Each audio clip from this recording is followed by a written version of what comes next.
Welcome to today's video. Today's video is not about Tai Chi. It's actually about Kata and what I learned from Kata. Kata is a kata in Judo that they often refer to as Judo's Tai Chi. It consists of 15 movements, attacks, and defenses, and it's divided into 3 sets. Kata is the kata of Ju, which is like the soft and the yielding part of Judo. Soft is a bit weird as a translation, but it's Japanese, so it is a little bit different than English. But if you don't think of soft and weak, but think of it more as being flexible, right? So it's more of yielding, and it's not like completely just going limp and soft, which is very often the translation. I had a student in Judo who told me like, they call Judo the soft way, but it's not very soft when I'm getting slammed to the mat, which I find kind of funny that even kids notice that. But yeah, I think that yielding or flexible way is probably a better translation of Ju. So, what did I learn from practicing this kata? Well, not many know that there's katas in Judo. You have Nage no kata, Katame no kata, Kime no kata, you have Yu no kata, Kodokan Goshin Jutsu, and you have some other like Koshiki and Itsuzu no kata and all kinds of katas. I think there's about 7 katas in Judo, and they're much different than what you would expect from like karate kata, where you're doing it all by yourself, or a Chinese form like Tai Chi. I call Yu Kata the Tai Chi of Judo because all the movements are done in a slow pace to really like show the softness of the art, that you're not ever resisting and that you're using minimal energy to do what you're trying to do, which is what Judo's all about. So the question is, did I learn all of this from Kata? Well, the answer is yes, sort of. I learned a lot of like not pushing my force into someone else's force is not always the way, but maybe deflecting it. Like in kickboxing, I use parts of Kata to like redirect energy with just a slight movement. But most martial arts have that in them, that you don't want to waste too much energy. You don't want to block something like this, and push your hands, and then when you punch, your hands is far away from the guard position. So yeah, I did learn like small ways where I can utilize it, even when I'm grappling. Like if someone pushes me, I can absorb it and do like a tomonage and stuff like that. So my sensitivity to movement when they're doing it slowly sort of increased from practicing this kata, because it becomes very clearly when someone's grabbing you that you do not resist it and all of that.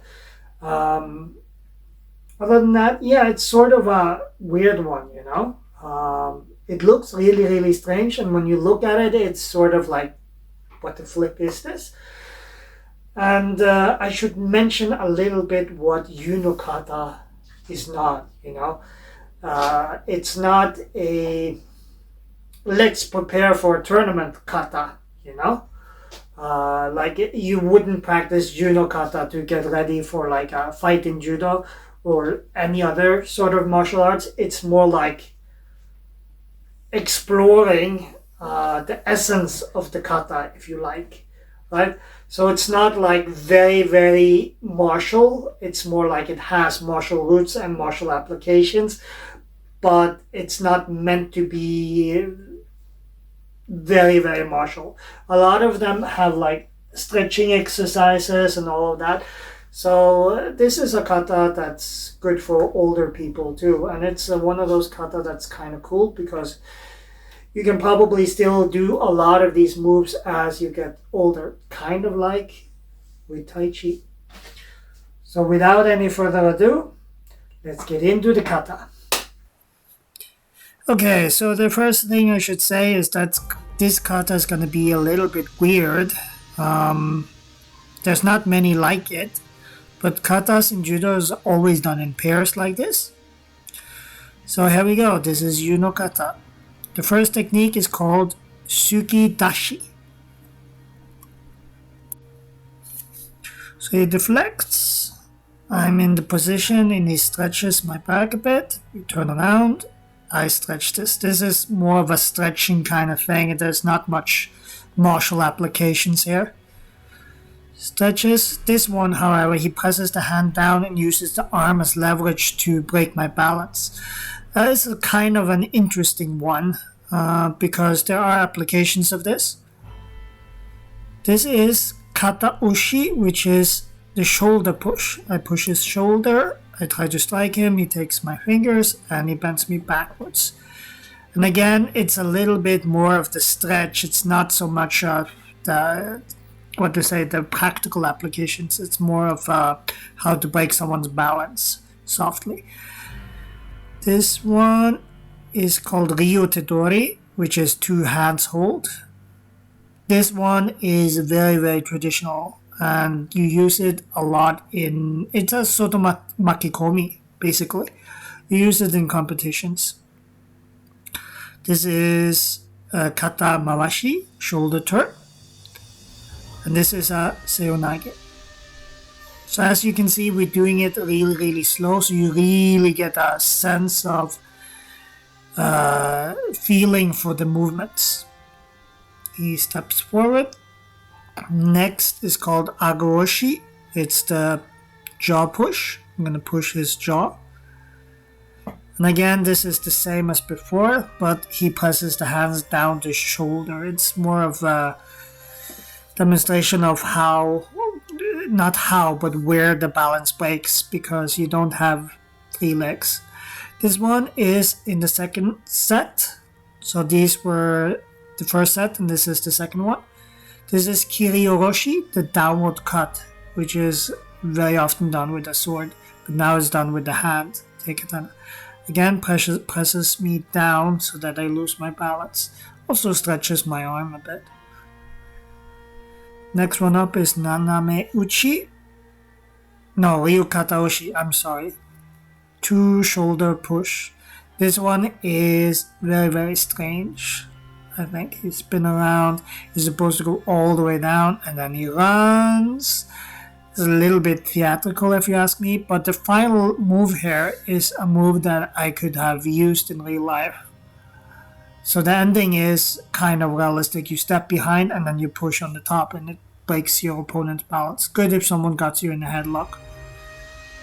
This is Namauchi, which is slanting strike. There's a lot of movement. That's actually a uranage, but I surrender by clapping my hands together.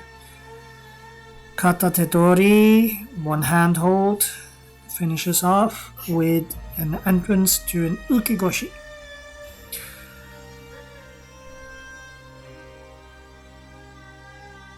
And we're entering into the... Not yet, this is kata te age, which is 1 hand lift. This one is kind of silly to me, but it is one of those things you have to feel how to move the energy back and forth. And again, he breaks the balance, and we're into the 3rd set. This move is the coolest one because it's supposed to grab 2 swords, and then he deflects. We do a lot of spinning, and again, an entrance into a ogoshi this time.